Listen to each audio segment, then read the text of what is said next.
Aku Kancanana Wirineo ya. Aku njaluk larase pelok barang no, pelok barang ya. Sing takon jumeneng sinden ana telu ya kuwi Bu Dwi Kurniawati, Mayang Icilik-icilik-cilik karo Mbak Wiwi Irmawati. Oh, nggone rada rupak ya. Tak aturi medhun ana panggung sing isor. Aku njaluk lelagon kanggo salam pambuka. Kelinci ucul judule nganggo gamelan Bali, ya. Mumpung awake dhewe entuk berkah, entuk tinggalan, entuk warisan gamelan Bali saka guruku ya kakangku sing wis kewarga, ya kuwi almarhum Ki Entus Susmono saka Tegal. Ya. Iki gamelane Kang Entus ya. Alhamdulillah aku diwarisi no. Oh ngono ya. Kelinci ucul garap gamelan Bali. Monggo pun aturaken aku tak merono no. Ya. Kelinci ucul yuk garas.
Nak apa?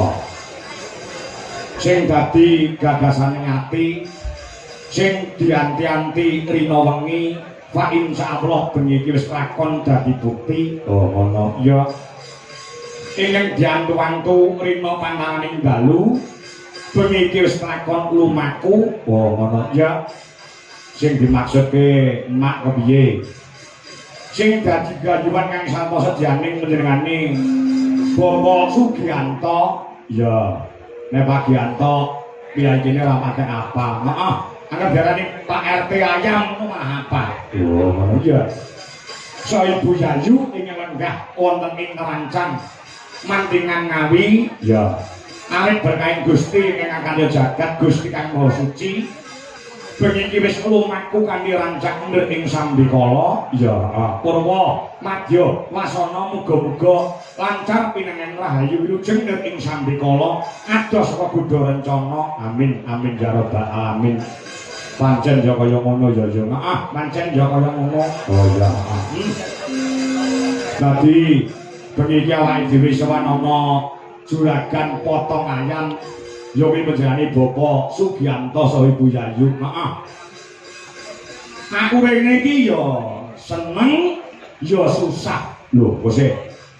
Senenge perkara apa? Senenge dipercaya lawan panjenengane Bapak Sugiyanto saha Ibu Yayu. Ya. Sing lenggah ning Rancang Mantingan Ngawi. Oh ya, heeh. Tanpa dipercaya dening panjenengane Bapak Sugiyanto saha Ibu, tangih awake dhewe bisa ngabiyantara sowan sak bergodo komplit bengi iki ngabiyantara sowan. Oh, mesti nek ora percaya kelawan awake dhewe mesti golek dalan liyane, Nduk. Oh, ngono ya. Nek gandeng panjenengane cita-citane wis suwe nggone kepengin nekakne awake dhewe sak kanca, siji kang den uti supaya awake dhewe bisa ngabiyantara sowan bengi iki. Oh, kuwi seneng-seneng. Kok ditangkap wong kok, Nduk? Oh, ngono ya.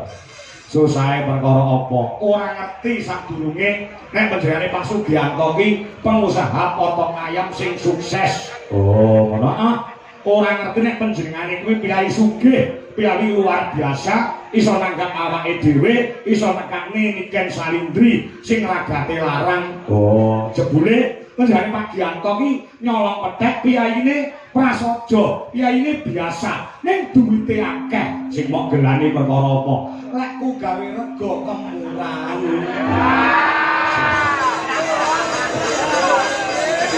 Kaya iso kaya ngono kuwi lho. Aku ora ngerti nek juragan ayam potong lho. Lah iya iya. Nek ora dadi boyo pengapa? Oh, ngono awake dhewe wis kebacut saguh sesuai kalawan petung sing wis ana tur dasare. Piyayi utawa Pak Giyanto ki saha Ibu Yayu ki nek tanggung jawab ora umum, Bu. Tanggung jawab perkara apa? Awake dhewe iki wis dilunasi ket 5 sasi kepungkur lunas-nas. Dadi awake dhewe sowan rene kuwi asline saknyatane nyaur utang. Iya. Iya iya iya. Piyayi nek tanggung jawab iki kaya ngono nok. Iya, nyaur utang. Heeh. Dadi nuwun sewu gandeng wis dilunasi ket 6 sasi kepungkur. Kanca-kanca yoga karo sinden bayarane aja ngenteni sesuk-esuk, ngenteni esuk tanggal 22 bar karo Medion. Bayaran dipending sikik ya. Oh, dipending sing. Heeh, mergo wis bacok entek nang mulangan mayang iki. Oh. Iya iya iya iya. Dadi iso tanggal 22 kuwi ning Medion, heeh, ning lapangan Pujasera HUT Golkar yang ke-61. Mengko bayarane didobel. Oh, ngono. Iya, iya iya iya. Ora apa-apa sing penting dibayar. Wis ya, Pak. Wis pakai dawuh. Kula kan saka kuwi nok. Ya, bengi iki weh. Aku yo biyen iki kerep ning Mantingan ora kaya bengi iki lho. Apa ya ya. Sing mirsani iki nganti kebak daleme Pak Giyanto ngatur ramuan karo tekan kono, nganti tekan kono dikeki video elektron. Videotron. Iya. Saking penuh, sing nonton akeh, sing nonton akeh ning sing nangkep di arang-arang iki. Diwiwiti saka panjenengane Pak Giyanto Muga-muga Kyai ngerancang kene tak dongakne kabeh wong ngerancang sugih kabeh. Amin. Akasane bondo dunyane turah-turah. Amin. Awake sehat. Amin. Sumpene duwe gawe nanggap wayang. Amin. Iya. Ngono ya iya. Diwiwiti karo Pak Gianto. Duwe gawe sing rawuh pirang-pirang, duwe gawe sing kemarin ngekseni pirang-pirang. Iki apa to? Maknane apa to karepe? Apa to sejane benjane Pak Sugianto? Kuwi pengen sing padha rawuh ndongake marang temanten sekalian. Oh, ngono ya. Mantane putri, benjane Mbak Nadia, Abibita, Romadoni, AMD. Oh, ngono pertanian. Pertanian atau peternakan aku ngerti ya. Sing wis lakon jauh kalian Mbak Mas Irfan Ardianto SPD. Oh, ngono putra saha panjenengane Bapak Sukamto saha Ibu Anjalani ingin lenggah ana Cakung Jakarta Timur. Oh, ngono ya. Iya.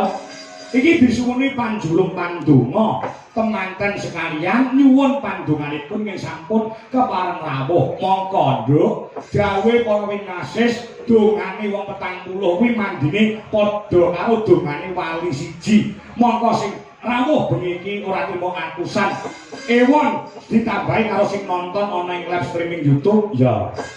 Muga-muga mujarab, muga-muga mandi anggone ndongakne marang temanten sekalian Mbak Nadia kawan Mas Irfan. Ya, kanthi ndedonga nyuwun marang kurbaning Gusti Kang Kawasa anggone bebrayan panjenengane Mbak Nadia saha Mas Irfan pinaringana wahyuning jodoh wiwit saiki nganti sak lawas-lawase wekasane dadi temanten ingkang sakinah mawaddah warahmah maslakah bidini tata akhirah. Allahumma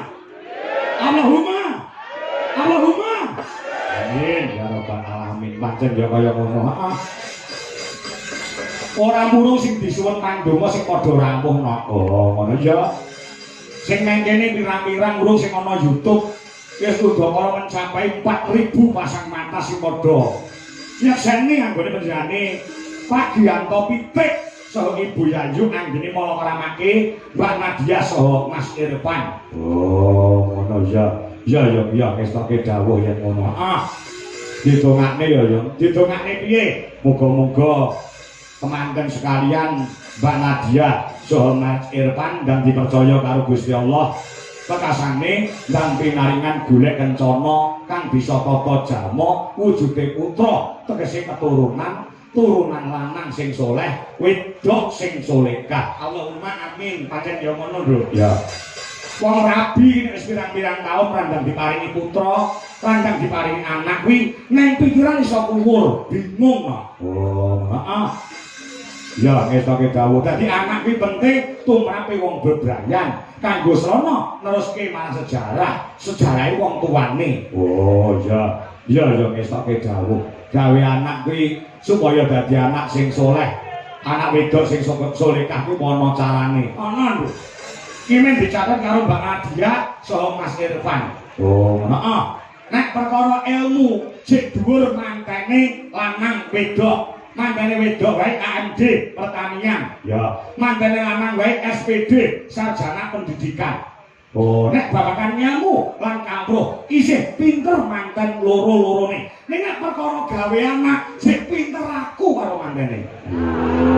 Iya tenang iya apa nek teknis-teknise dina-dina sing apik supaya gawe anak kuwi dadi anak lanang sing soleh anak wedok sing solehah ana lho. Iki dicatet sik karo temanten sekalian Mbak Nadia karo Mas Irfan. Dina sing paling apik, dina sing paling becik, hari yang afdol untuk membuat anak utawa gawe anak. Kuwi paling apik dhewe siji lho, apa? Malam Jumat. Oh, iya. Iki diarani sunah Rasul. Wong lanang karo wong wedok lek nglakoni kumpul utawa gawe anak malam Jumat kuwi ganjarane padha karo 1000 derajat kamulyan. Lho, kuwi ampuhe kaya ngono nduk malam Jumat. Oh iya. Lek malam Jumat iki ganjarane 1000. Heeh. Nek malam Kamis karo malam Senin kuwi ganjarane mung 500. Sak liyane dina telu kuwi mung nyatusan. nyatu sono nek kuwi ditindakne ping 10 ya 1000 nek apike agama iki ning Indo. Oh, tapi agama iya. Wong nek wis nikah wis diseseni karo agama lan negara wis penak sik entuk ganjaran. Tur nek ditindakne malam jemuah kuwi padha karo mateni iblis 100. Mbak Nadia, Mas Irfan, kuwi dicatet nek sampean gawe anak malam jemuah kuwi padha karo mateni iblis 100. Mula Mbak Nadia saka mangsa nek Mas Irfan lali dhelekne kemis sore ngono kae dheleke. Mas, ampun kesupen mengke dalu mateni iblis 100 lho, ngono lho. Oh iya. Iya, maaf. Dadi ana dina-dina sing apik kanggo gawe anak. Heeh, tenan no. Ya, apa ana pantangane wong gawe anak? Ana. Wong gawe anak ana pantangane. Iki dicatet karo manten lanang, karo manten wedok. Oh, mergo aku wis nglaksanani pantangane wong gawe anak kuwi apa? Aja gawe anak pas lunga utawa pas rame omah. Pas lunga ora entuk gawe anak. Mergo apa? Iki lek dadi anak wiji anak. Yo anake senengane dolan, senengane nguyur, senengane ora sapa omah. Oh, nek gawe anak pasrane omah. Iya. Sing angka loro pantangane apa? Aja gawe anak pas kesusu arep lunga. Ki lek dadi anak, bakale anake senengane boros, senengane ngentek-ngenteki bandane wong tuwa. Oh, sing angka telu, sing perlu dicatet. Ben duwe anak, duwe isin, aja gawe anak nganggo udo mlejet. Gawe anak ora entuk udo mlejet. Oh iya. Sik, selaku dadi wong awam aku tak takon. Monggo lek diarani wong lanang karo wong wedok kumpul kaya ngene ora udo mlejet, ora marem. Iso disikapi men duwe anak sing duwe isin. Sikapane piye? Upamane manten lanang nganggo kaos kaki tok sisih ora apa-apa. Oh. Manten wedok pamane nek ora mlejet, ora marem nganggo jilbab tok ora apa-apa. Kowe biyen, aku biyen yo ngono. Ora ketampian nek kain sing templek ana ning awak. Kowe biyen dalang terus nek kowe gawe anak supaya duwe isin, aku biyen langkonan. Langkonan iya. Men duwe anak sing duwe isin, sing duwe unggah-ungguh, duweni tata krama lan duweni udo negara. Oh iya. Ya kestake dawuh yen ngono. Heeh. Kuwi sing becik sing apik. Oh iya, heeh. Kestake dawuh mula sembah nuwun. Wingi iki wis sajake wis ora sonto. Nggone bakal ngenteni tampile genduk Niken Salindri. Pancen kaya ngono no. Ya, iya. Bakune kanggo temanten luwih dhisik no. Temanten luwih dhisik. Heeh. Sing urung jumeneng iki mau Mbak Retno Compe, ya. Karo genduk sapa jenenge kuwi Wanda.